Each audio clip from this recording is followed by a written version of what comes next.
and welcome back. Thank you so much for joining me. Today is a Sunday supper and it's always in collaboration with my girl Kat from Southern Farm and Kitchen. Today I'm going to be making a really quick and easy, well not quick because it is slow cooker. I'm going to do a ziti bake in my slow cooker.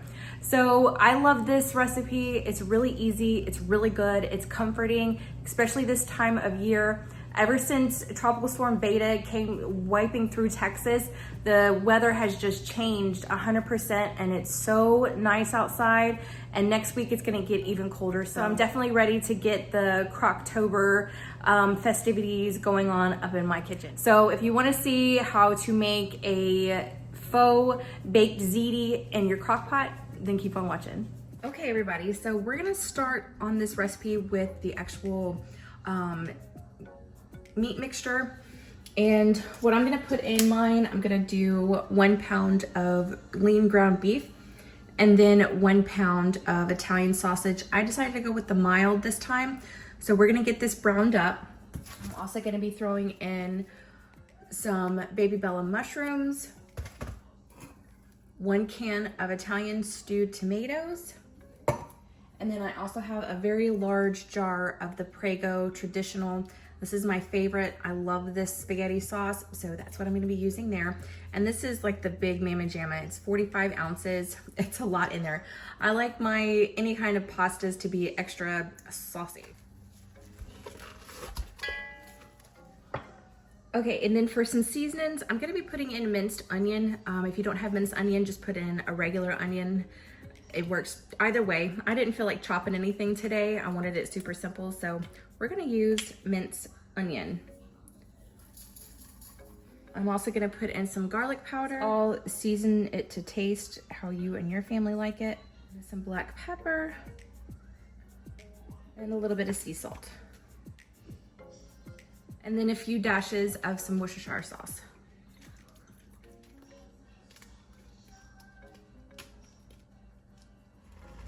Okay, while the meat is browning up, I'm gonna go, I went on ahead and put in the mushrooms because I'm gonna let it just saute in with the meat mixture. Okay, now that I'm done browning the meat, now you can probably see some pink in there, just a tiny bit. So I know some people are gonna be like, what is this chick doing? Let me move this here. Since I'm putting this into the crock pot and it's gonna be cooking for several hours, a long time ago, I was doing crock pot recipes and things like that, and I would notice that I would fully cook and brown the meat, and then by the time I was done with the whole meal at the end of the day, with the crock pot meal being done, my meat, the hamburger meat would taste like rubber. It would be so bad, and I couldn't ever figure out why, and that's why is because the meat was so overcooked. It was horrible. So now all I do is I just brown it just, you know, ever so, where it's not all the way cooked, but it is still a little bit on the brown side so that it isn't rubber by the end of the day. So that's my only tip for that. Okay, so now I'm gonna go ahead and put in my stewed tomatoes, dump those in, and then the spaghetti sauce. Give that a little toss. Okay, this part is done, so I'm just gonna set this aside and we're gonna get on into the cheese mixture. Okay, so for the cheese mixture, I like to do cottage cheese. I know a lot of people like to use ricotta cheese, or sometimes they use cottage cheese and ricotta cheese, but I really just like the cottage cheese. So I've got 2 containers here of the small curd. This is 4% milk fat. That's what I like to use. I'm gonna go ahead and pop these into the bowl.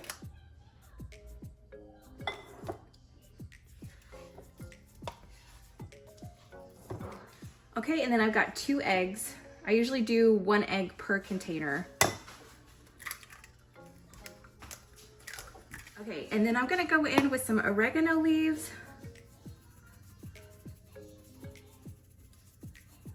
And then I'm gonna put in, you know what? I'm gonna go ahead and use the rest of this.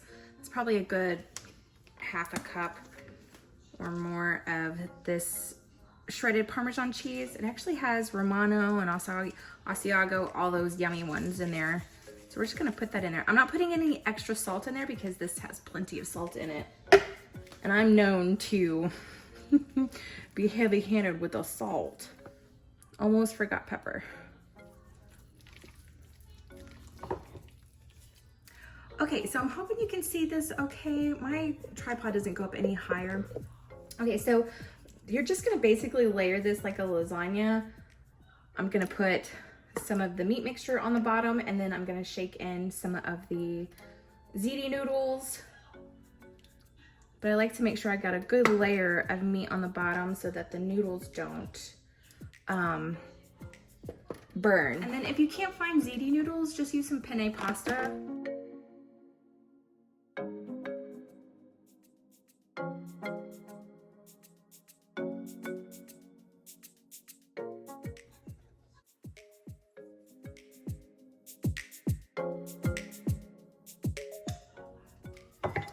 Okay, that should be good. And then the last of the spaghetti sauce. Okay, now that that is all done, I will say that I've done in the past and I really, really liked it, is putting a layer of spinach, like baby spinach leaves, on top of every layer with the cottage cheese. Once I got to the cottage cheese, I would put in a layer of spinach, and it's so good like that. Unfortunately, I forgot to order spinach. So if you want to put some extra veggies in there as well, spinach is really, really good in this. But anyways, we're gonna let this go. I'm gonna turn it on. I'm gonna cook it on low for 4 hours. I'm gonna check it at 4 hours, and if it needs a little bit more time, I'll go a little bit longer. But with this one, with my crock pot, right at 4 hours, it's good to go, and then I'll finish up putting on the toppings. But just make sure that, you know, I feel like everybody's crock pot either runs hotter or cooler. It really all depends on your own crock pot.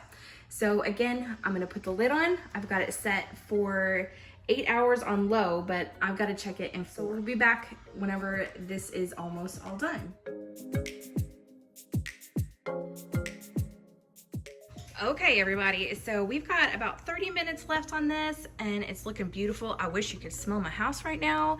As you can see, the noodles have swollen up and everything is about done. I'm gonna go ahead and take this block of cheese that I just shredded, and we're gonna just dump that all on top, and we're gonna let it go for the remaining 30 minutes, actually 29 minutes there. And dinner will be done. I'm gonna start on my sides. I'm just doing some simple asparagus and some garlic bread, and that is gonna be dinner.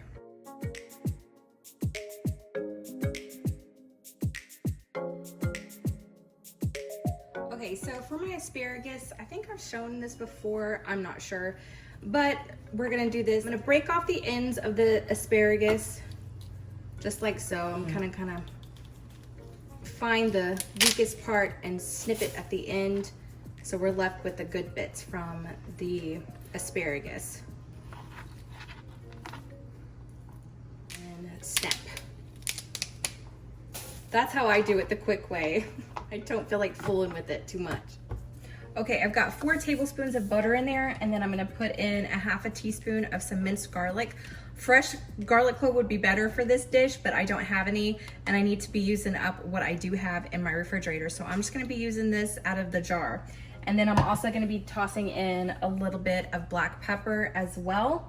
And that's gonna be kind of our butter sauce for the asparagus, and it's really, really yummy and super easy to do.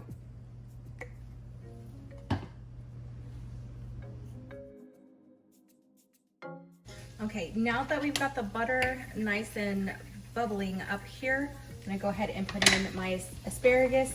This isn't gonna cook very long just because of how tiny my stalks are right there. So this will be done in just a couple of seconds. Because I like my asparagus a little bit more on the crunchier side.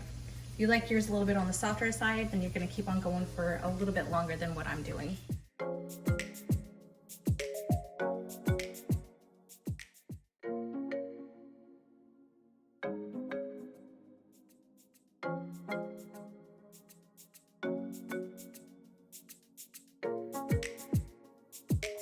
Okay, everybody, so it is done. I just topped it with some Italian parsley on top. just to give it a little bit of color. I've got my asparagus done, garlic bread right there. We're gonna be watching a movie tonight, so I decided just to do kind of like a buffet style right here. But that is a super quick and easy Italian recipe that you can do. It's super yummy. I know my family loves it. And this is something that you can just throw into the crock pot, let it go all day, let it do its thing, and you don't have to sit there and babysit it while you're getting ready for Monday and all the things that you're gonna be doing for the week. By the end of the day, you can just relax, grab yourself a bowl, some breadstick, a little bit of veggies, and you're good to go. I hope you enjoyed this. Let me know if you try out this recipe. I hope you like it. If you do, and don't forget to go and check out Kat's channel and see what she's got for you for her Sunday supper. All right, friends, I'll see you in the next one. Bye, y'all.